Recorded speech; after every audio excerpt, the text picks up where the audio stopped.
Hello friends, আসসালামু আলাইকুম। আশা করি আপনারা সবাই ভালো আছেন। আলহামদুলিল্লাহ, আমিও ভালো আছি।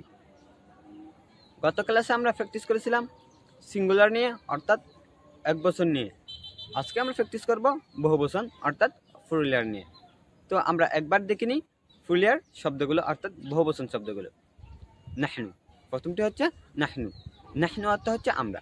এই আমরা শব্দটি হচ্ছে বহুবচন। বহুবচন কাকে বলে?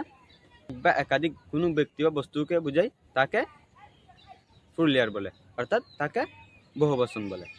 তো যেমন নাহনু, এখানে একের অধিক বোঝাচ্ছে, তার জন্য এখানে কি হবে? প্লুরাল হবে, অর্থাৎ আমরা। দ্বিতীয় নম্বর হচ্ছে আনতুম, অর্থাৎ তোমরা। তৃতীয় নম্বর হচ্ছে হুম। হুম অর্থ হচ্ছে তারা। চলুন আমরা এক একটা করে উদাহরণ দিই এগুলো, তাহলে আপনারা সহজেই বুঝতে পারবেন। প্রথমে হচ্ছে নাহনু।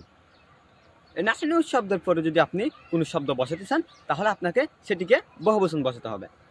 যেমন নাহনু মুআল্লিমুনা। মুআল্লিমুন থেকে মুআল্লিমুনা। নাহনু মুআল্লিমুনা, তারা শিক্ষক। তোমরা শিক্ষক, এরকম বলতে চাইলে কি বলবো?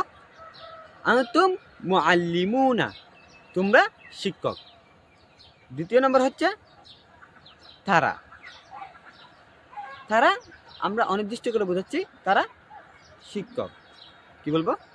হুম মুআল্লিমুনা, তারা শিক্ষক।